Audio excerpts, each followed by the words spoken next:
त्या सत्राची सुरुवात प्रार्थनेने करूयात. ओम सहनावतु सहनौ भुनक्तु सह वीर्यं करवावहै तेजस्विनावधीतमस्तु मा विद्विषावहै. ओम शांती शांती शांती.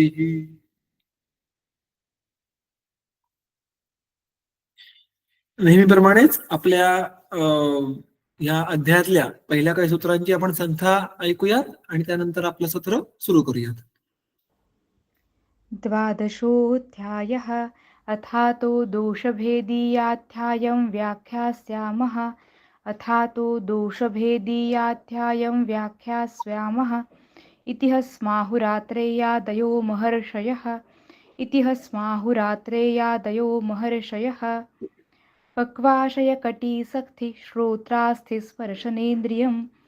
पक्वाशयकटिसक्ति श्रोत्रास्थिस्पर्शनेन्द्रियम्. स्थानं वातस्य तत्रापि पक्वाधानं विशेषतः. स्थानं वातस्य तत्रापि पक्वाधानं विशेषतः. नाभिरामाशयस्वेदो लसीकारुधिरं रसः. नाभिरामाशयस्वेदो लसीकारुधिरं रसः. दृक्स्पर्शनं च पित्तस्य नाभिरत्र विशेषतः. दृक्स्पर्शनं च पित्तस्य नाभिरत्र विशेषतः.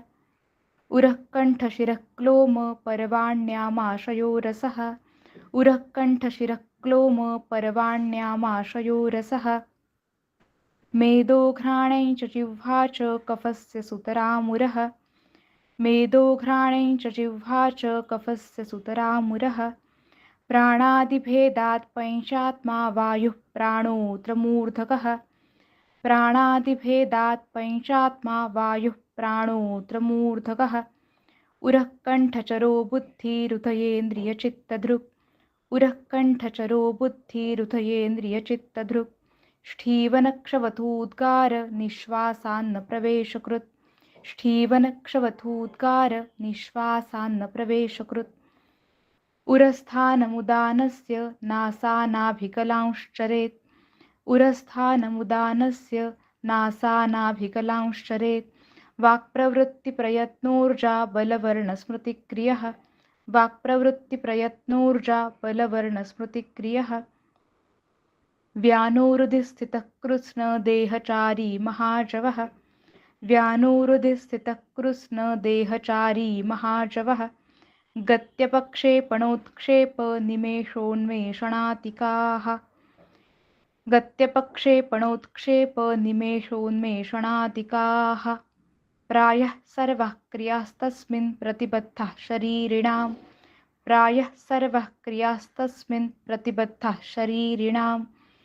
समानोऽग्निसमीपस्थः कोष्ठे चरति सर्वतः. समानोऽग्निसमीपस्थः कोष्ठे चरति सर्वतः. अन्नं गृह्णाति पचति विवेचयति मुञ्चति. अन्नं गृह्णाति पचति विवेचयति मुञ्चति. अपानोपानगश्रोणि बस्तिमेढ्रोरुगोचरः. अपानोपानगश्रोणि बस्तिमेढ्रोरुगोचरः.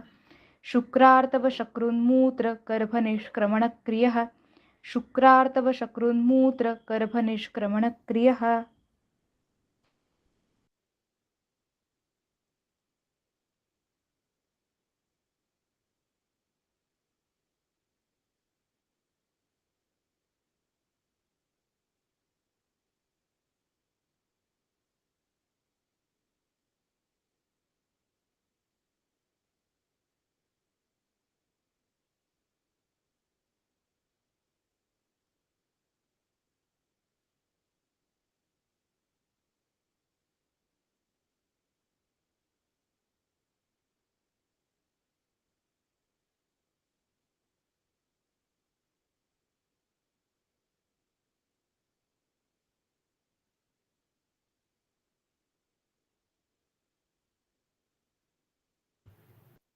ठीक आहे. सुरुवात करूया. आज इमेज जी तुमच्यासमोर शेअर केली ती जरा नाही, ती शुद्ध आहे. PDF शिवायच्या ऐवजी ती इमेज तुम्हाला डिस्प्ले केली तर तुम्ही ती रेफर करू शकता. आज आपण प्राण या जो काही वायुभेदाच्या अनुषंगाने 5 केलेले आहेत त्याचा पहिला भेद प्राण, याचा आपण आता सूत्र आणि टीका वाचूयात. प्राणोत्र मूर्धगः उरक कंठचरो बुद्धी हृदयेंद्रिय चित्तदृक् स्थीवन क्षवथुद्गार निश्वासान्न प्रवेशकृत. आता क्रमशः आपण टीकेकडे जाऊयात, पण मुख्यतः आम्हाला या सूत्रामधनं प्राणवायूचं कर्म, हे प्राणवायूचं म्हणजे पुनश्च अर्थात प्राण नावाचा जो काही वायुभेद आहे त्याचं कर्म आम्हाला बघायचं आहे. आणि त्यासाठी खरं तर सूत्रभार संक्षेपामध्ये आहे, टीकाही फारशी नाहीये, पण त्यातले जे काही कर्म आहेत त्यांचं आकलन करून घेणं आवश्यक आहे. तर सर्वप्रथम आपण सूत्र बघूयात, त्याच्यामध्ये शब्दांची रचना कशी बघूयात. प्राणोत्र मूर्धगः, प्राणोत्र अर्थात हा एक विसर्ग संधी आहे. प्राण हा अत्र, अत्र आपण कालपासून म्हणजे मागच्या सत्रापासून अनेकदा बघितलं की अत्र तत्र हे शब्द अलीकडचा काहीतरी विषय झाला असेल त्याच्या विषयाच्या दिशेने अंगुलीनिर्देश करायचा असेल तर येतात. मग त्यांच्यामधलं यांच्यातलं असं म्हणण्याचं तो पद्धत असते. अत्र म्हणजे काय, अलीकडचं सूत्र काय होतं, प्राणादी भेदात पंचात्मा, हे जे काही प्राणादी भेदात असं जो काही ते वायू पंचात्मा आहे त्यापैकी जो प्राण नावाचा आहे अशा अर्थाने इथं आहे अत्र. अत्र म्हणजे यांपैकी, या 5 पैकी कोण, प्राण हा. आता बघा ह्या 2 शब्दांव्यतिरिक्त उर्वरित जे 4 जे काही शब्द आहेत, मूर्धगः, उरक कंठचराः, बुद्धीपासून दृक् पर्यंतच आणि शेवटचं अख्खं चरण, हे सर्व ही प्राण या शब्दाची विशेषण आहेत. म्हणजे काय, प्राण कसा कसा आहे, मूर्धगः आहे, उरक कंठचरा आहे, बुद्धी इत्यादीचे धारण करणारा आहे आणि स्थीवन इत्यादी कामं करणार आहे. सो अशा प्रकारे ह्या सूत्राची रचना किंवा त्याचं जे काही व्याकरण आहे विभक्तीच्या अनुषंगाने हे इतकं साधं सोपं आहे. आता आपण ह्यातल्या प्रत्येक शब्दाचा अर्थ बघूयात. मूर्धगः, मूर्ध याचा अर्थ होतो शिरप्रदेश. आता मूर्धगः, शेवटी गहाचा अर्थ काय लावून घ्यायचा हे पुढे टीकेमध्ये येईल तेव्हा ती गोष्ट बघूयात आपण. त्यामुळे सर्वप्रथम प्राण हा मूर्धगः आहे. गचा अर्थ जाणारा असा शब्दशः असतो. ग हे गम या धातूचं तयार झालेलं असं एक प्रत्यय आहे, पण नक्की त्याचा अर्थ आपण टीकेत पाहूयात. आणि पुढे उरक कंठचरा हा. आता मागच्या वेळेस सगळ्यांना जो काही गृहकार्य दिलं होतं त्याचं अनेक लोकांची आली आहेत, त्यांना आता उद्यापर्यंत सर्वांना आम्ही प्रतिसाद देऊच. पण त्याच्यामध्ये हा भाग होता की प्रत्येक वायूचं हेमाद्रीने स्पष्टपणे उल्लेख करून सांगितलेला आहे की ह्या अध्यायामध्ये, या सूत्रांमध्ये प्रत्येक वायूचं एक अवस्थिती स्थान आहे आणि एक विचरण स्थान आहे. अवस्थिती स्थान, अवस्थिती याचा मूळ धातू अर्थात तो स्थातिष्ठ नावाचा आहे. टू स्टे, टू स्टँड, एका जागी असणं, याला स्थातिष्ठ धातूचा उपयोग होतो. पण त्याला उपसर्ग अव हा लागलेला आहे. सो इंग्रजीमध्ये बघायला गेलो तर टू स्टे म्हणजे कुठेतरी त्याची स्थिती असणं चांगल्या प्रकारे, ज्याला वर्तमान म्हणजे द प्रेझेंट कंडिशन असं एक त्याला एक अर्थ बघू शकतो आपण. ते झालं अवस्थिती स्थान. सो ह्या 2 स्थानांपैकी जी 2 प्रकारची स्थानं आहेत त्याच्यामध्ये एक अवस्थिती स्थान आहे आणि दुसरं आहे विचरण स्थान. विचरण स्थान म्हणजे काय, ज्या ठिकाणी विशेषण चरण, चर हा धातू गत्यर्थक आहे. चर हा धातू गत्यर्थक, गत्यर्थक म्हणजे काहीतरी हालचाल आहे अशा प्रकारची क्रिया ज्याच्यातनं कळते तो धातू चर. तर विशेषत्वाने चरण करणारी अशी जागा कोणती आहे, कारण चरण करण्यासाठी हा अर्थात वायू आहे. सो वायूचं कुठेतरी एक अवस्थिती स्थान, शब्दशः अर्थ काय की ऍज इफ तो तिथं स्टेबल आहे. आता वायू आणि स्टेबल या 2 गोष्टी मुळात भिन्न आहेत, पण त्याचा अर्थ कसा घ्यायचा ती गोष्ट क्रमशः बघणार आहोत. पण लक्षात ठेवा की अवस्थिती यातली स्थिती आणि विचरण यातलं चरण, चर या 2 गोष्टी खरं खूप वेगळ्या आहेत. एका जागी असणं आणि सतत हालचाल करत असणं. मग ह्या शब्दांची रचना करण्यामागचं प्रयोजन काय आहे आणि मुख्यत्वे अवस्थिती स्थानाचा अर्थ कसा लावून घ्यायचा ह्या अनुषंगाने आणि पुढे अन्य वात प्रकारांच्या अनुषंगाने हे आपण आज पुढे पाहणार आहोत. पण आधी सूत्राचा एक गोषवारा पूर्ण करू. मग बुद्धी, हृदय, इंद्रिय, चित्त या प्रत्येक संज्ञेचं अनुवर्तन दृक् ह्या सोबत करायचंय. दृक् म्हणजे जो धारण करतो तो दृक्. म्हणजे प्राण हा बुद्धीचे धारण करणारा आहे, हृदयाचे धारण करणारा आहे, इंद्रियांचे धारण करणारा आहे आणि चित्ताचे पण धारण करणारा आहे. आणि यासोबत पुढच्या अख्ख्या सामासिक पदाचं शेवटचं जे काही परत शब्द हे आहे पद आहे ते आहे कृत. कृत म्हणजे करणारा. सो प्राण या सर्व गोष्टी करणार पण आहे. कोणकोणत्या? ष्ठीवन, क्षवतू इत्यादी इत्यादी सर्व ज्या काही अन्न प्रवेशापर्यंत भिन्न भिन्न फंक्शन्स आहेत, क्रिया आहेत, त्या करणारा असा तो प्राण आहे. असा या सूत्राचा साधा गोषवारा आहे. ठीक आहे. आता मध्ये मध्ये टीका आणि मध्ये मध्ये वरचा अर्थ, सूत्राचा विस्तार असा आपण क्रमशः करत पुढे जाऊयात. सर्वप्रथम सर्वांग सुंदरा टीका बघा. अत्र येशू मध्ये. अत्र आपण आता अर्थ बघितला. अत्र म्हणजे काय? यांच्यामध्ये. येशू सप्तमी बहुवचन. यांच्यामध्ये कोणामध्ये? या 5 पंचात्मा जे काही भेद केला आहे त्यांच्यामध्ये जो प्राण नावाचा वायू आहे, प्राण हा वायू, प्राण संज्ञक वायू जो आहे तो कसा आहे? मूर्धगः. मूर्धगः शिरसी स्थितः. शिरसी सप्तमी एकवचन. शब्दाचा अर्थ काय? शिर प्रदेशामध्ये स्थित असलेला. आता त्याने शब्दाचा अर्थ सुद्धा इथं टीकाकारने पण काय मेन्शन केलंय? स्थित. मी पुन्हा म्हणतो बघ, सांगितलेलं की वायू स्थित असणं हे शक्य कसं होईल? हा इकडे प्रश्न पडायलाच पाहिजे आपल्याला. हा प्रश्न तुम्हाला सांगतो, सुश्रुत निनास्थान पहिला अध्याय जो वातव्याधी निनाद आहे त्याची इनिशियल टीका जी इनिशियल सूत्र जी आहेत सगळी ती वाताच्या वर्णनाबद्दल आहेत. जो भाग आपल्याला चरक सूत्रस्थानात वात कलाकलेमध्ये बघायला मिळतो किंवा जो भाग आपल्याला वातव्याधीमध्ये काही अंशी बघायला मिळतो सुरुवातीला चरकाच्या, वाग्भटामध्ये आम्हाला इथं बघायला मिळतो, तो वाताचा विस्तार, वात या विषयाचा विस्तार आम्हाला सुश्रुत संहिता निनास्थान अध्याय क्रमांक 1 मध्ये बघायला मिळतो. आणि त्या सूत्रांवरची डल्लणाची आणि गयादासची टीका अत्यंत सुंदर आहे. तर दोघांनी अनेक मुद्दे कॉमन मांडलेले आहेत, पण गयादास तिथं हा काही मुद्दे अतिरिक्त आणि खूप सुंदर मांडतो की ज्याच्यामध्ये कन्सेप्च्युअल अंडरस्टँडिंग खूप छान आहे.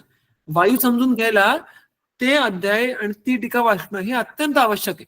अर्थात आपल्याला ते आपल्या जो काही विषयाचा प्रवाह आहे त्यात ती गोष्ट बसणारी नाही, पण ज्यांना अजून जाणून घ्यायचंय वायू संकल्पनेबद्दल त्यांनी ज्याप्रमाणे चरक सूत्रस्थान 12 वाचावा त्याप्रमाणे. सॉरी सर, स्क्रीन गेली. स्क्रीन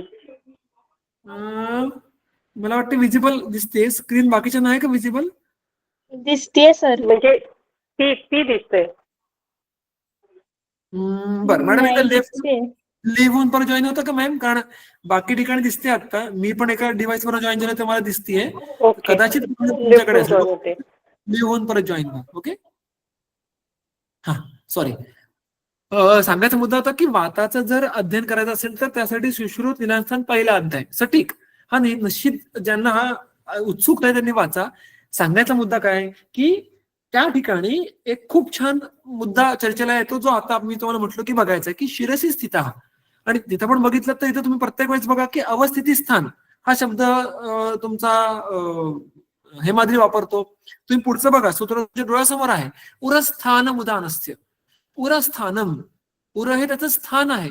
तो स्थान, जागा, लोकॅलिटी ह्या गोष्टीमध्ये जो वाहणारा वायू आहे, वा गती गंधनयोरिती, की मुळात ज्याची प्रवृत्तीच थांबणंही नाहीये, अशा वायूचं स्थान कसं असेल? आणि म्हणून खूप ध्यान, मी त्या टीकेतले काही अंश फक्त सांगतो मुद्दामून की गयदास तिथं म्हणतो की स्थाष्णो हो स्थानम भवती. जी एखादी गोष्ट स्थिर आहे त्याचं स्थान असतं. न सदागते हे अनिलस्य. हा पूर्वपक्ष आहे किंवा प्रश्न म्हणायला की जो सदागती वाता आहे त्याचं स्थान असं काही नसायला पाहिजे. मग त्याचा विचार कसा करायचा? मग मध्ये काही गोष्टी येतात त्या मी सोडून देतोय. तो म्हणतो की बघा, तुम्हाला स्थानाचा अर्थ तिकडे तो ठाण मांडून बसतोय अशा प्रकारचा अर्थ अपेक्षित नाही. श्लेषण मात्रम तू चलतो अपि भवती. श्लेषण मात्र म्हणजे काय की त्या स्थानात त्या स्थानाशी संपर्क येणं, संबंध येणं, ही गोष्ट तर तो चलमान असताना सुद्धा होईल. मग साधी उदाहरण बघा की जसं नदीतलं पाणी, आपण म्हणतो की समजा ही गंगा नदी आहे, त्या गंगा नदीतनं सतत अनवरत हे पाणी वाहत असतं. म्हणजे तुम्ही बघायला गेलं तर नदी नावाची एक फिक्स गोष्ट अशी नाहीये. मग नदीचं पात्र त्याच्यामध्ये पाणी सतत वाहत आहे. मग त्या नदीचं स्थान आहे का? निश्चितपणे आहे, आम्ही ड्रॉ करून दाखवतो. पण त्यातला जे काही वाह्यमान भाव आहे हा पूर्णतः अस्थिर आहे. मग त्याला स्थान म्हणायचं नाही का? तर असं नाहीये. तो म्हणून एक सूत्र खूप छान कोट करतो तो अन्य मताच्या अनुषंगाने सांगतो की वायोः सदागतित्वेन स्थानम नास्ती एव शाश्वतम. वायू हा सदा गतिवान असल्यामुळे त्याला शाश्वत असं स्थान नाही. शाश्वत स्थान म्हणजे काय? हे बघा, इथं वायू हा तुम्हाला थांबलेला दिसेल, अशा प्रकारचं त्याचं एकच एक शाश्वत स्थान नाही. प्रायः शश्वत चरत्वेपी साधर्म्या स्थानमुच्यते. तो सतत चरत्व त्याच्याकडे असून सुद्धा साधर्म्यात, की जिकडं तो प्राधान्याने आम्हाला त्याची गती बघायला मिळते, त्याचं आम्हाला कार्य बघायला मिळतात, त्याची उपस्थिती बघायला मिळते, त्याला आम्ही स्थान म्हणतो. सांगायचा मुद्दा काय, की शिरस्थान असेल, पुढे अवचरण स्थान असेल, ही स्थानं म्हणजे काय, वात तिथे येऊन थांबला, पाण्यासारखा चाचलाय असं अपेक्षा नाहीये. वायू हा कायम, वायू म्हणलं की नावात आलं की तो is always going to move from one place to another. पण मुख्य आहे की त्या स्थानी त्याची गती ही विशेषत्वाने अभिव्यक्त होतीये. गती अभिव्यक्त होत असल्यामुळे त्याची कामं सुद्धा तिथं विशेषत्वाने अभिव्यक्त होत आहेत. सो हे सगळं कर्मानुमेय आहे. इन अ ह्युमन बिईंग तुम्ही जर बाहेरून बघितलं तर तुम्हाला एका स्थिर माणसामध्ये वायूची गती अशी हालचालीने अभिव्यक्त नाही होत, तुमची ती कर्मांच्या अनुषंगाने अभिव्यक्त होते. किंवा शिरप्रदेशामध्ये प्राणवायू हा विशेषत्वाने असतो किंवा तिकडं मुख्य कामं करतो, हे आम्हाला कामांवरनच कळतं ना, तो विशेषत्वाने असतो हे कामांवरनं कळतं. सिमिलरली उरकंठ ह्याच्यामधली कार्य ही तुम्हाला पुढे बघायला मिळतात. सो अशा प्रकारे गतिमान वायूचं स्थान आहे, म्हणजे तो तिकडे येऊन थांबतो, अडकतो, विसावा घेतो असं नाहीये. तो तिथं सुद्धा वाहणारच असतो, मात्र त्याचा प्रवाह असतो, जसं ऑर्बिट असतं उपग्रहांचं. चंद्राचं ऑर्बिट आहे, त्याचं ऑर्बिट काढतो ना आपण कागदावर, त्या ऑर्बिटमध्ये तो मूव्ह करत असतो. एका जागी येऊन थांबतो का त्या ऑर्बिटमध्ये? नाही. तसं वाताचं आपल्याला व्हिज्युअलाइज करायचंय सर्व वात प्रकारांमध्ये. ओके. आणि ह्या अनुषंगाने मग अवस्थिती किंवा ही जी काही टीका आहे, शिरसी स्थित, हा शिर प्रदेशामध्ये तो स्थित असतो. सो डोंट इमॅजिन की तिकडे वायू भरलाय फुग्यासारखा. तो त्याच ठिकाणी सुद्धा त्याच्या गतीने in a proper flow continuous तो वाहतोय आणि तो विशेषत्वाने तिकडून तिथे वाहतोय त्या जागेमध्ये, म्हणून त्याला त्याची स्थिती स्थान असं म्हटलेलं आहे. ओके. उर कंठांच्या चरती, तो उर आणि कंठ यांच्या ठिकाणी चरण म्हणजे तिथं त्याचा संचार विशेषत्वाने असतो. सो एके ठिकाणी स्थिती म्हणजे काय, त्याचं तिकडं मुख्य प्रवाह जिकडं तो अधिक प्रमाणात आहे, अधिक प्रकर्षाने आहे, आणि जिथं तो अधिक प्रमाणात गतिमान आहे. ह्या गोष्टी वेगळ्या आहेत. लक्षात घ्या, दोन्ही गोष्टीमध्ये साधर्म्य आहे, वैधर्म्य आहे. अवस्थिती स्थानामध्ये काय आहे की जिथं त्याचं कर्म जाणून घेण्याच्या अनुषंगाने प्रमाण हे अधिक आहे. अधिकाधिक जिकडं स्वतःची कामं दाखवतो, एक्झिक्यूट करून घेतो, हे त्याचं अवस्थिती स्थान आहे. आणि बाकी त्याच्यानंतर 2 नंबरचं की जिथून तो सतत वाहत असतो आणि वाहता वाहता कामं करतो, ही 2 नंबरची जागा म्हणजे उर आणि कंठ. ही जी काही दोघांमधला फरक आहे, पहिला म्हणजे अवस्थिती स्थान आणि दुसरा म्हणजे विचरण स्थान. आता ह्याच्या स्थानानंतर काय सांगतात बघा, तथा बुद्ध्यादीनाम धारकः, बुद्धी इत्यादींचं धारण करणारा. 4 भावपदार्थ बघितले आपण. आता बघा इथं तुम्ही स्पष्टपणे बघितलं तर बुद्धी, हृदय, इंद्रिय या सर्व गोष्टी आम्हाला माहिती आहेत. ह्याच्यामध्ये चित्त हा भाग तुम्ही जर थोडे आपले दार्शनिक किंवा उपनिषद यांचे संदर्भ पाहिलेत, त्याच्यामध्ये अंतःकरण चतुष्टय नावाची गोष्ट येते. त्याच्यात मन वेगळं आहे, चित्त वेगळं आहे, अहंकार वेगळे वगैरे. पण आयुर्वेदाच्या कॉन्टेक्स्ट मध्ये आपल्याला इथं चित्त म्हणजे मन असा अर्थ लावून घ्यायचा आहे, हे लक्षात ठेवा. सो आम्हाला इथं कोण कोण सापडलं, इंद्रिय, मन आणि बुद्धी ह्या गोष्टी, आणि त्यासोबत हृदय नावाचा त्यांच्या संदर्भात असलेला एक कोष्ठांग अवयव, हे आम्हाला या 4 गोष्टींचं धारण प्राणाद्वारे केलं जातं हे बघायला मिळतं. आता धारण करणं हे तर व्हिज्युअलाइज करणं थोडं ठीक आहे. म्हणजे आता त्या निमित्ताने जी चर्चा करायची आपल्याला की कसं नक्की असेल बघा फिजिकल लेवलला धारण कर्मचं एक उदाहरण काय बाबा, अस्थि आहे ना, की स्नेहो धारण पूर्ण आहे.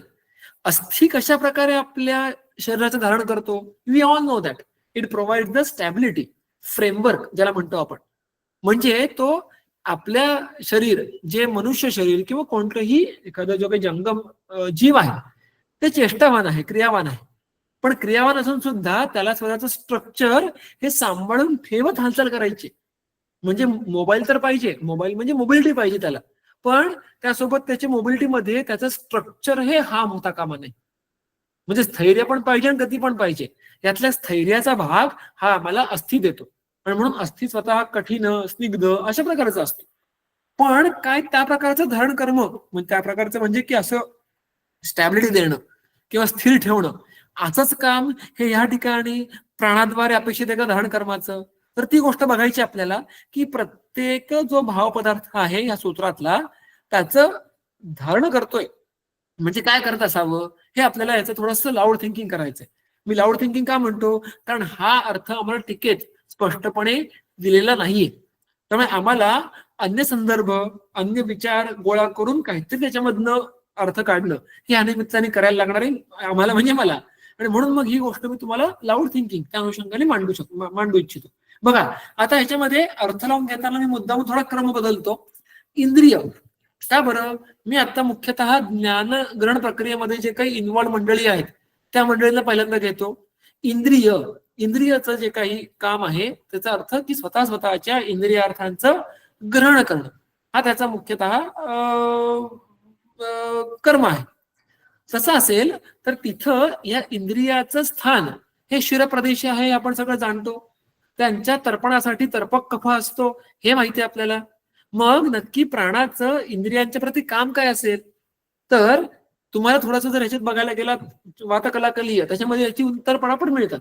इकडे काय म्हटलंय की जो वायू आहे ना, तर त्याने तिथे म्हटलेलं आहे की तो प्राणोदान व्यान समान वगैरे असा आत्मा असलेला असा तो वायू आहे. आणि त्याची कामं सांगताना मात्र तो 5 प्रकार करून तिकडे सांगत नाहीत वातकलाकलीमध्ये. पण कामांच्या यादीमध्ये इंद्रिय संबद्ध 2 कामं येतात की इंद्रियाणाम उद्योजकाः आणि इंद्रियार्थानाम अभिवोढा. तर इंद्रियाणाम उद्योजकाचा अर्थ चक्रपाणी करतो प्रेरक. इंद्रियांना स्वतःचे इंद्रियार्थांचं ग्रहण करण्यासाठी प्रेरणा देणारा. कारण जोपर्यंत इंद्रियांना प्रेरणा मिळणार नाही तोपर्यंत इंद्रियार्थ ग्रहणाचं कार्य योग्य प्रकारे होणार नाही.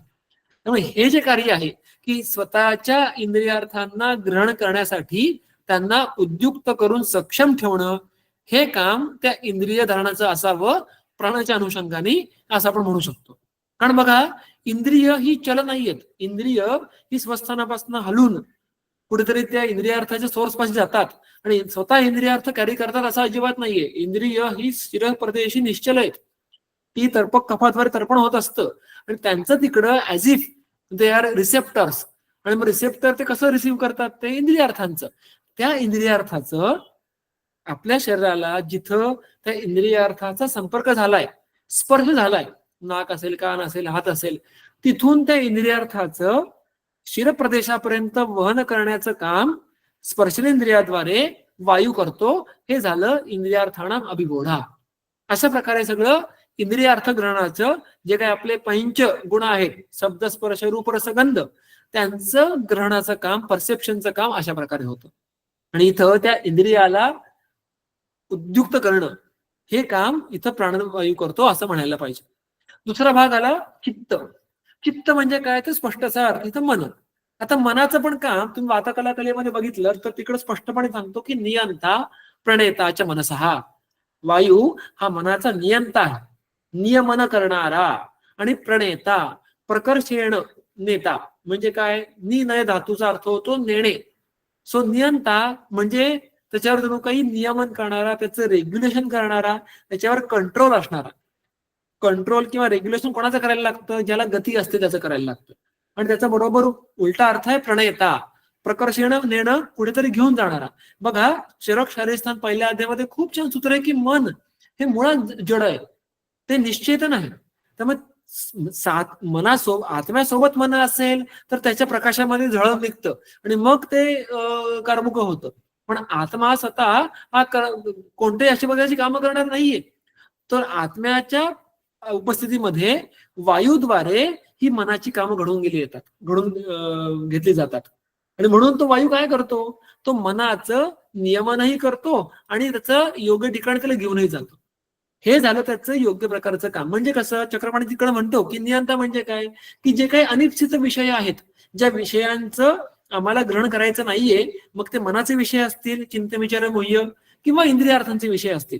कारण मनाचा इंद्रियांशी संयोग झाल्याशिवाय इंद्रियार्थ ग्रहण होत नाही आपल्याला माहितीये. तो आपण रात्री झोपलेले असू, समजा रात्री 2 वाजता 3 वाजता कोणीतरी खालून हाका मारली तर आपल्याला ऐकू येत नाही पटकन, जोपर्यंत खूपदा हाका मारत नाही कोणी किंवा मोठा आवाज करत नाही.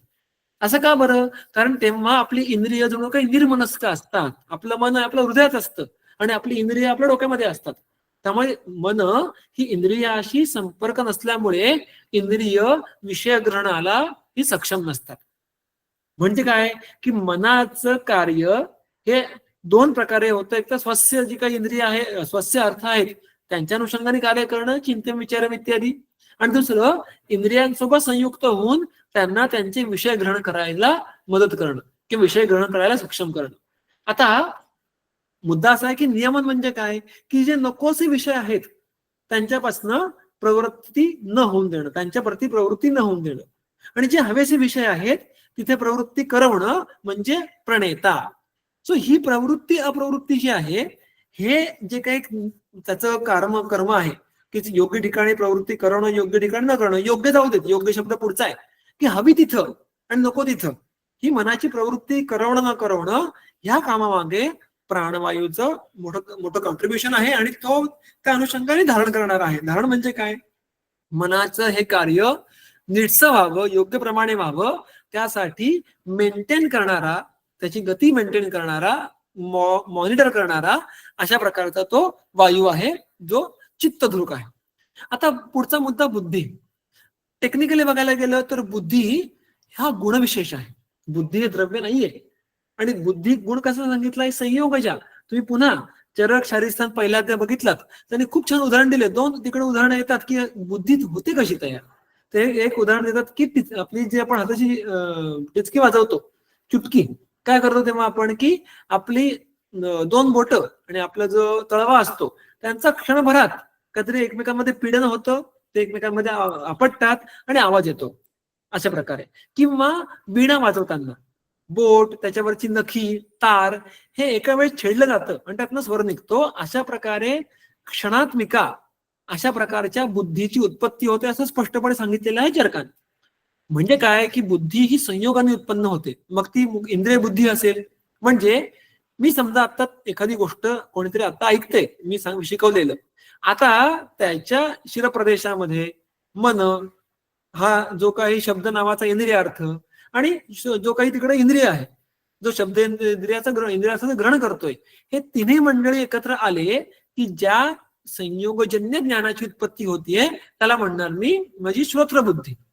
अशा प्रकारे तर ह्या बुद्धीचं धारण करणं म्हणजे काय, थोडक्यात बुद्धी हा जर संयोग असेल, वेन इंद्रियार्थ मन comes together, then only this kind of perception can be done. तरच आम्हाला ती गोष्ट समजणार आहे. तर संयोग ठेवण्यासाठी, संयोग बनवून ठेवण्यासाठी सुद्धा वायू अत्यंत आवश्यक आहे. आपण पाहिलं की वायू हा सर्व शरीरातल्या सर्व संयोग आणि विभाग यांना कारणीभूत असलेला एकांड शिलेदार आहे. त्यामुळे संयोग कोणत्याही दोन गोष्टी दूर करायच्या असोत, कोणत्याही दोन गोष्टी किंवा अधिक गोष्टी जवळ आणायच्या असोत, हे सर्व संयोग विभाग करमसई अस्मात, चरक सिद्धिस्थानामध्ये सांगितले त्यांनी की विक्षेप संघात करमसई अस्मात. तर अशा प्रकारे बुद्धी उत्पन्न व्हायला आम्हाला इंद्रियार्थ मन हे एकत्र आणून त्यांचा संयोग टिकवायला लागतो. हा संयोग टिकवणं हे एक ऍक्टिव्ह फंक्शन आहे. हे ऍक्टिव्ह फंक्शन कोण एक्झिक्यूट करतं, तर तो प्राण नावाचा वायू एक्झिक्यूट करतो. हे झालं बुद्धीचं धारण. तो जोपर्यंत हे काम चालू आहे तोपर्यंत ज्ञान होत राहील. अशी ज्ञानाची शृंखला असते जणू काही. आम्हाला दिसताना तो एक सलग फ्लो दिसतो, पण ऍक्च्युली ती क्षणात्मिका अशी ती बुद्धी आहे.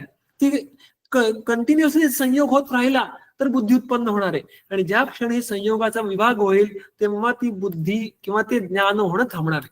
तर हा संयोग टिकवून ठेवणं हे काम इथं प्राणवायूचं आहे, जो हे काम शिरप्रदेशामध्ये करतो. सो बघा, इंद्रिय ध्रुक, बुद्धी ध्रुक ही त्याची कामं मुख्यत्वे ही शिरप्रदेशामध्ये होणारी आहेत, हे स्पष्टपणे कळतं स्थानावरून. आणि आता जो चौथा भाग आहे याच्यातला तो आहे हृदय ध्रुक. हृदयाचं धारण करणारा, हृदय या कोष्ठांगाचं धारण करणारा. जर आपण आत्ताच पुढचा टीकेचा अंश वाचला, आयुर्वेद रसायनामध्ये हेमाद्री काय म्हणतो, हृदयमची टीका बघा, हृदयम मनोधिष्ठानम. हृदय म्हणजे काय, तर मनाचं अधिष्ठान. म्हणजे हृदयाचं अनुषंगाने पण ते काय सांगतायत की बघा, पुन्हा जो आपण मागच्याच मुद्दा बघितला होता की हृदय हे तर व्यानवायूचं पण स्थान आहे. व्यान हृदय स्थित आहात, तिथं आता प्राणाचं पण कार्य होत असेल, तर मग इथं एकाच ठिकाणी अशा दोन प्रकारची कामं समजून कशी घ्यायची. तर एकाच ठिकाणी दोन प्रकारची कामं एक्झिक्यूट करण्याचं हा भाग इथं महत्वाचा आहे. ठिकाण एकच आहे पण कामं भिन्न आहेत.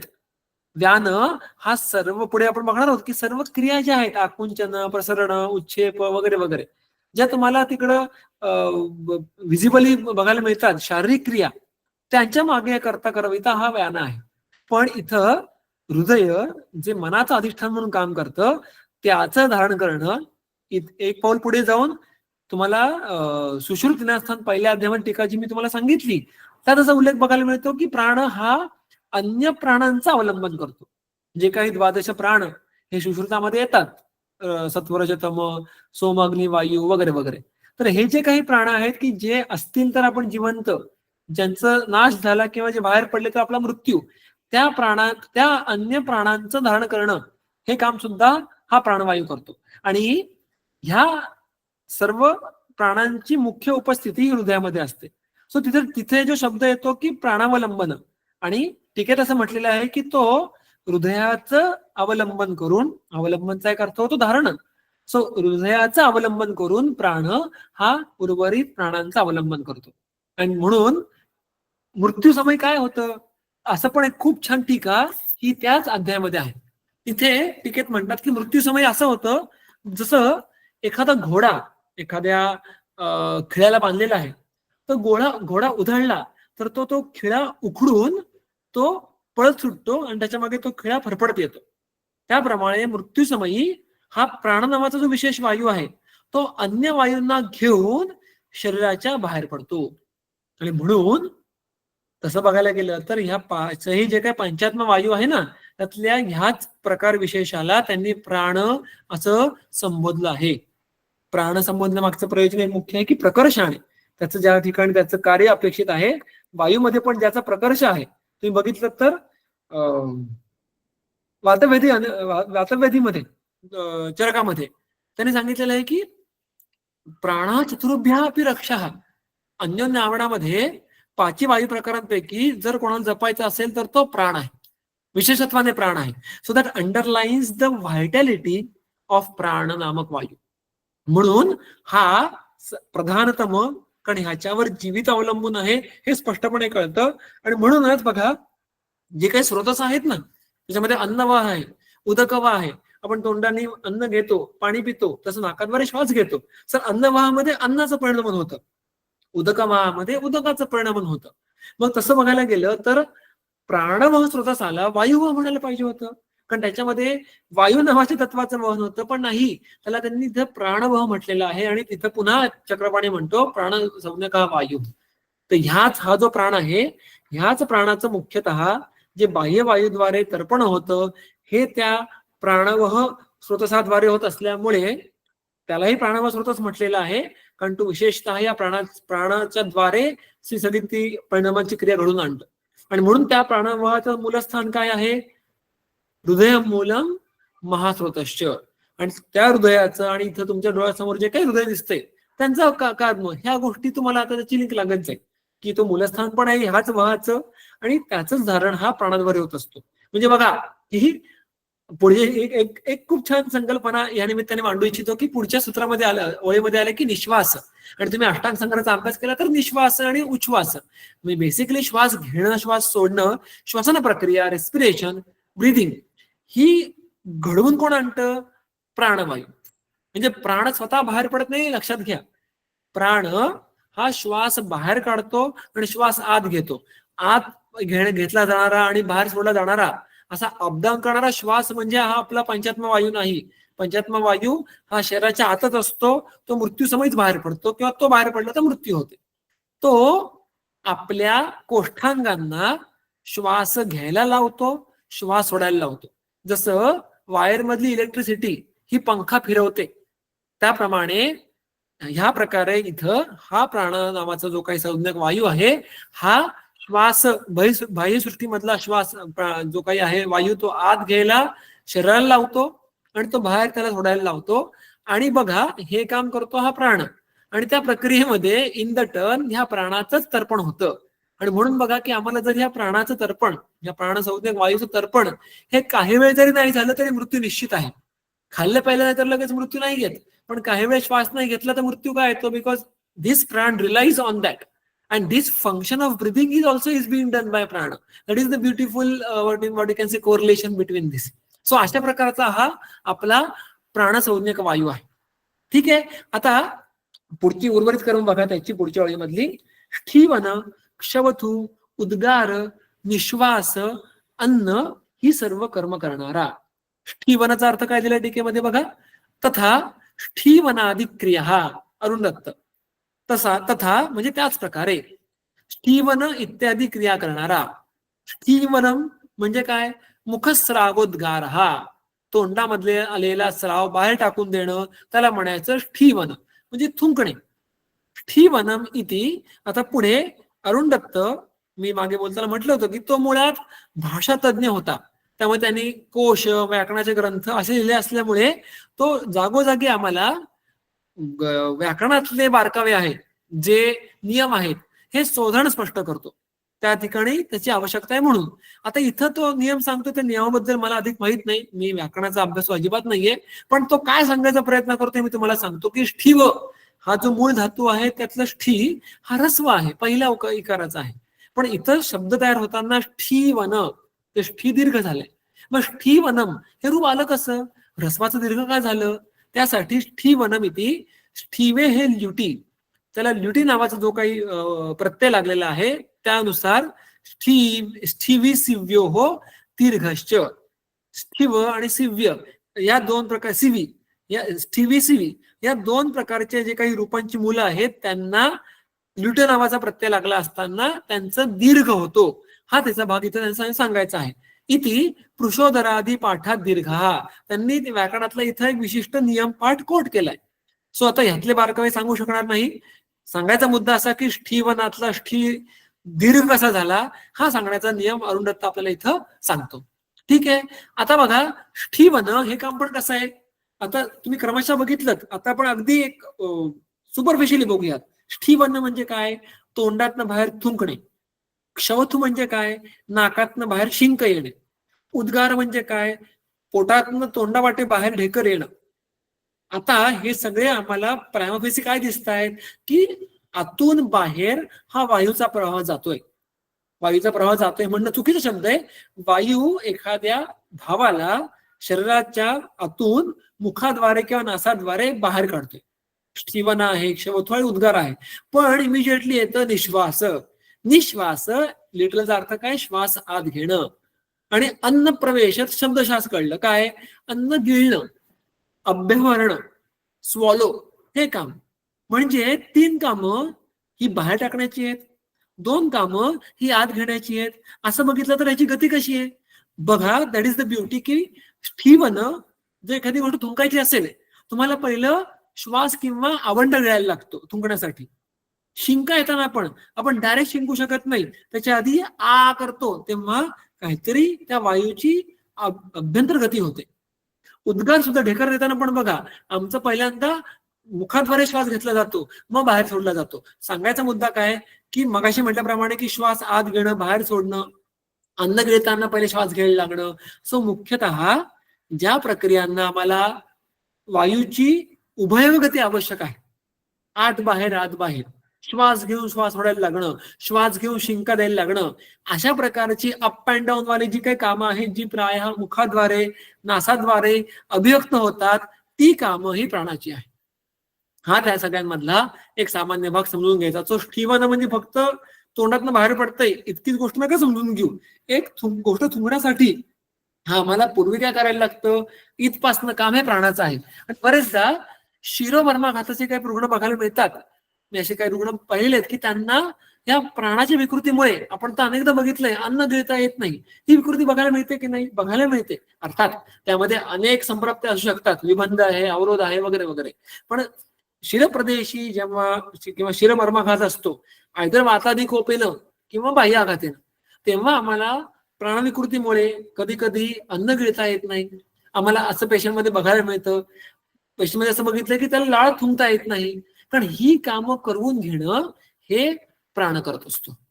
ठीक आहे. याच अनुषंगाने आपण आता आयुर्वेद रसायन टीका सलग वाचूयात.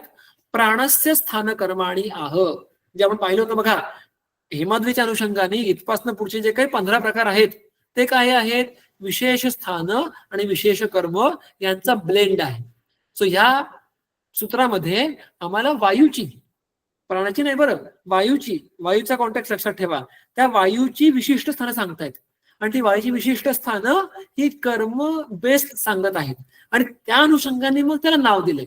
अशी रचना इथे लक्ष समजून घ्या. ओके, सो वायूची विशेष स्थानं आणि कर्म ह्याच्यामधला पहिला टप्पा आहे तो प्राणाचा. प्राणस्य षष्ठी एकवचन. स्थानकर्म आणि स्थानकर्म सांगितलेली आहेत प्राणः अत्र इति या सूत्राद्वारे. प्राणस्य मूर्धा अवस्थिती स्थानम, प्राणाचं मूर्धा हे अवस्थिती स्थान आहे. उरहा कंठाच विचरण स्थानम, उर आणि कंठ हे विचरण स्थान आहे. या सगळ्याचा आपण विस्तार पुरेसा पाहिलाय की शिर प्रदेश, उर प्रदेश, कंठ प्रदेश हे 3 प्राणाचे व्हिज्युअलाइज करण्याच्या जागा आहेत. बुद्ध्यादी धारणम स्ठीवनाधिकरणांच कर्म, बुद्धी इत्यादींचं धारण करणं आणि स्ठीवन इत्यादी ह्या क्रिया करवून घेणं हे या प्राणाचं कर्म आहे. हृदयम म्हणजेच मनोधिष्ठानम, हृदयात म्हणजे सुद्धा तो भाग की ज्या मनाचं अधिष्ठान आहे त्या हृदय विशेषाचं धारण करणं हे प्राणाचं काम आहे. चित्तम म्हणजे मनः, इंद्रियाणी चक्षुरादिनी, इंद्रिय म्हणजे कोणती, चक्षुरादी इंद्रिय. आता म्हणून ह्या अनुषंगाने आजचं जे काही गृहकार्य आहे ते सगळ्यांनी ह्या संदर्भाने त्या गोष्टीचा उलटा रेलेव्हन्स जास्त असतो की तुम्ही जर बघितलं तर अष्टांग हृदय निदानस्थान 16वा अध्याय, अष्टांग हृदय निदानस्थान 16वा अध्याय पादशोणीचं निदान, त्याच्यामध्ये आम्हाला प्रत्येक ह्या पंचात्मा वायूपैकी प्रत्येकाचे स्वतःचे विशिष्ट असे हेतू सुद्धा बघायला मिळतात. प्रकोप हेतू, this is something which is not found directly in the Charak और सुश्रुत, आणि ते खूप आपल्याला क्लिनिकली महत्वाची गोष्ट आहे. आणि तुम्ही तिथं पाहिलं तर तिथं केवळ हेतू नाहीयेत, तर त्या विशिष्ट प्राणादींच्या प्रकोपामुळे कोणकोणते व्याधी होऊ शकतात यांची काही उदाहरणं आहेत. तिथं या प्राण प्रकोपाजन्य व्याधींची सुरुवात कशाने होते, चक्षुरादीनाम उपघातः. सो इंद्रियांचा उपघात होणं तुम्ही बघितलं जर I just quote an example, उदावर्ताच्या उपद्रवांमध्ये किंवा प्रवृद्धावस्थेमध्ये जे काही लक्षण सांगितलंय त्यामध्ये आंध्य, बाधिर्य यांचा उल्लेख येतो.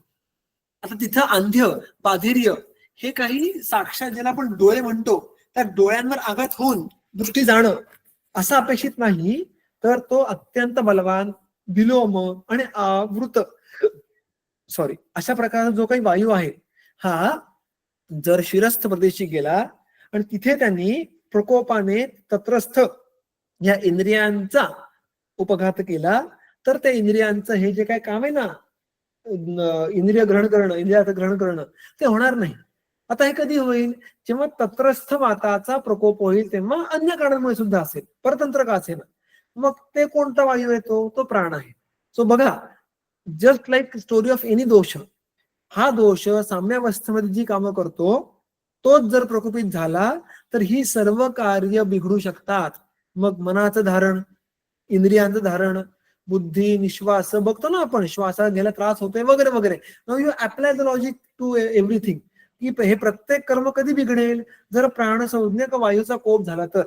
आणि मग बघा बुद्धीमध्ये बिघाड म्हणजे नक्की काय अपेक्षित आहे, हा विस्तार खूप मोठा करता येऊ शकतो विकृतीचा. पण बघा त्याचा रेलेव्हन्स कसा आहे की आम्हाला बरेचदा म्हणून शिरप्रदेशामध्ये म्हणजे शिरोवर्म घातामध्ये आम्हाला स्नेहन चिकित्सा खूप करायला लागते. मुख्यतः बस्तीचा विषय येतोच, तो सगळा चरक सिद्धिस्थान अध्याय क्रमांक 9 मध्ये आहेच आहे.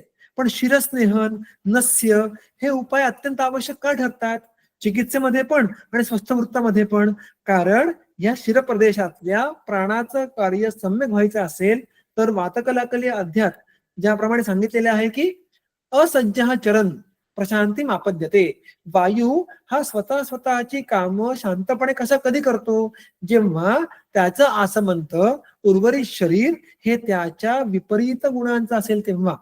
शरीर जर स्निग्ध असेल, गुरु नंतर उष्ण, पिच्छिल अशा प्रकारच्या गुणांनी युक्त असेल शरीर आणि शरीराचे अवयव, तर वायूचं स्वतःचं कार्य नीट होतं.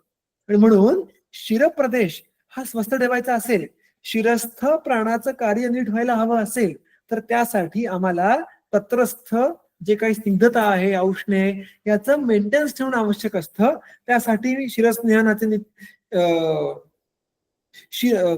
नित्यम स्नेहार्थ शिरसहा शिरशूलम न जायते वगैरे उपक्रम जे चरकातले आहेत, की डोकं कायम स्नेहाद्र असायला पाहिजे असं म्हणतो. नासा शिरसोद्वारम. आता ह्या गोष्टी मी सांगत नाही, सगळ्यांना माहिती आहे. पण आम्हाला मग रेलेव्हन्स कळायला लागतो की अरे बाबा हा, म्हणून रोज नसते करायला पाहिजे, म्हणून रोज डोक्याला तेल लावायला पाहिजे वगैरे वगैरे. आणि इतकंच नाही तर ह्याच सिद्धांताचा विस्तार हा अगदी प्राणायामापर्यंत जातो, योगशास्त्रापर्यंत जातो. चले वाते चले चित्तम निश्चले निश्चलो भवेत असं सूत्र आम्हाला हठयोगात बघायला मिळतं, की वात चल असताना चित्त चल असतं. आणि वाताला निश्चल करू शकलो. आता निश्चल म्हणजे काय अर्थ आम्हाला आयुर्वेदामध्ये कळतो. थांबवून ठेवायचं म्हणजे मग मेला माणूस. निश्चल म्हणजे काय, की तो प्रशांती मापद्यते, कोणताही धुमाकूळ न घालता, कोणताही क्षोभ न करता त्याच्या मार्गातून तो वाहत चाललेला आहे, त्याला म्हणायचं शांत निश्चल. तर असा जर वायू झाला तर ओघाने चित्त शांत होणं हे येतच. आणि मग इथं योगशास्त्रामधल्या प्राणायामाची किंवा अन्य त्यातल्या तत्वांची मुळं ही दडलेली आहेत वायूच्या अनुषंगाने. सांगायचं की ह्या प्राणनावाच्या वायूला समजून घेतलं तर आमचं स्वस्थवृत्तापासून, नैदानिक गोष्टींपासून, चिकित्सेपर्यंत, उपक्रमांपर्यंत, योगशास्त्रापर्यंत अनेक दरवाजे उघडे होतात. आणि मी आता सांगितलंय इतकाच फक्त विषय मांडेल असं नाही, विस्तार करता येऊ शकतं. बुद्धीचे पैलू, मी तुम्हाला जो गृहकार्य सांगितलं होतं त्यामध्ये प्राणाचं ऍडिशनल कार्य वगैरे पण आले, धमन धारण वगैरे. तर तो विस्तार करायला भरपूर स्कोप आहे. पण आता ह्या सूत्र आणि या टीकेच्या अनुषंगाने प्राणाबद्दल इतकं कमीत कमी जाणून घेणं आवश्यक आहे असं मला वाटतं. तो विषय मांडला. आजच्या गृहकार्याचं पुनरुक्ती करतो की अष्टांग हृदय निदान स्थान जो 16वा अध्याय आहे वातशोणी निदान, त्यामध्ये प्राण, उदान इत्यादी प्रत्येकांचे विशिष्ट हेतू हे आलेले आहेत, प्रकोप हेतू, जे की वाग्भटाची खासियत आहे. तुम्हाला काय करायचंय, अर्थात ते गोष्टी लिहून काढायचे आहेत, पण कशा प्रकारे लिहून काढायचंय तर एक चार्ट करायचा आहे. डावीकडे कॉलम करा, त्याच्यामध्ये 5 वायूंचे एकाखाली एक प्रकार लिहा आणि त्याच्यामध्ये कॉलम वाईज त्याचे हेतू लिहायचा प्रयत्न करा.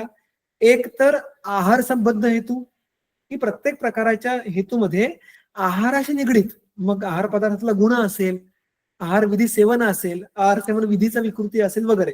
पण आहार संबंध कोणते कोणते हेतू आले ते. दुसरं निद्रा संबंध कोणते हेतू आलेत ते बघायचा प्रयत्न करा. तिसरा कॉलम वेग संबंध कोणते हेतू आलेत ते बघायचं. आणि चौथा कॉलम हा मानस हेतू कोणते आलेत. आणि 5वा कॉलम हा ह्या व्यतिरिक्त कोणत्या हेतूंचं शिल्लक, मिसेलेनियस असं बघूयात. आय रिपीट की या सर्व हेतूंमध्ये तुम्हाला प्रत्येक वायूच्या हेतूंपैकी आहारी हेतूमध्ये कोणाचा उल्लेख आहे, निद्रा संबंध कोणत्या हेतूचा उल्लेख आहे, त्यानंतर वेग संबंध कोणत्या हेतूचा उल्लेख आहे, मानस भावा संबंध कोणत्या हेतूचा उल्लेख आहे, आणि त्यानंतर उर्वरित जे काही हेतू आहेत त्यांचं एकत्र कलेक्शन. अशा प्रकारे एक चार्ट करून पाठवायचा प्रयत्न करा. सूत्र लिहायची अजिबात गरज नाही. तुमचं फक्त स्वतःचं नाव, महाविद्यालयाचं नाव, वर्ग आणि खाली हा चार्ट करा. बिलीव्ह मी, हा चार्ट वाचत राहिलात, घोळवलात आणि तुम्ही आता दवाखान्यात जात असाल तर तुम्हाला नैदानिक बाजू अजून नेमक्या कळतील आणि चिकित्सेमध्ये उपयोग होईल. आणि ही गोष्ट ही वाग्भटाने तिथं आपल्या समोर ठेवली आहे, हे प्राय आपल्याकडनं खूप सहजपणे सुटतं. त्यामुळे हा ही गृहकार्य निश्चितपणे करा. आजच्या सत्रामध्ये आतापर्यंत जर काही कोणाला प्रश्न असेल तर विचारू शकता, अन्यथा आज इथे विराम घेऊयात. पुढच्या सत्रामध्ये आपण उदानाचा जो काही सूत्र आहे त्यापासून पुढे कंटिन्यू करूयात. जर कोणाला प्रश्न असेल तर आता विचारू शकता.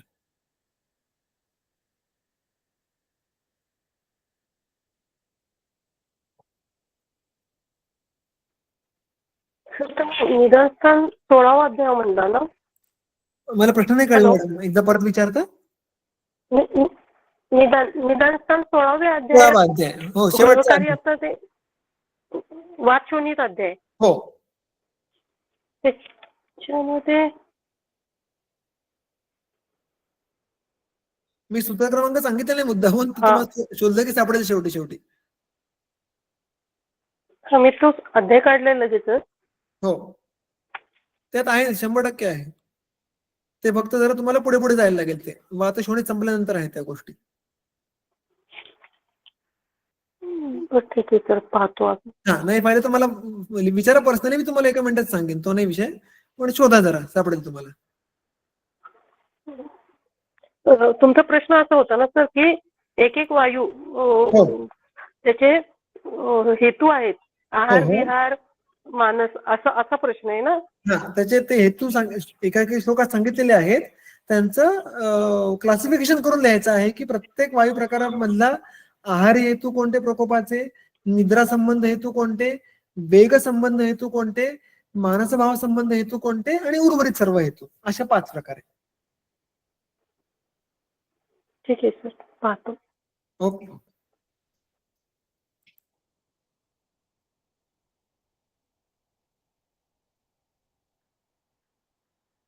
ठीक आहे. कोणाला काही मध्येही प्रश्न असेल तर विचारू शकता. व्यक्तिशः सुद्धा मला. आणि आपण आजची जे काही सत्र आहे ते थांबूयात आणि गुरुवारी आपण उदाहरण ह्याच्या सूत्रापासून पुढे वाचनाला सुरुवात करूयात. धन्यवाद.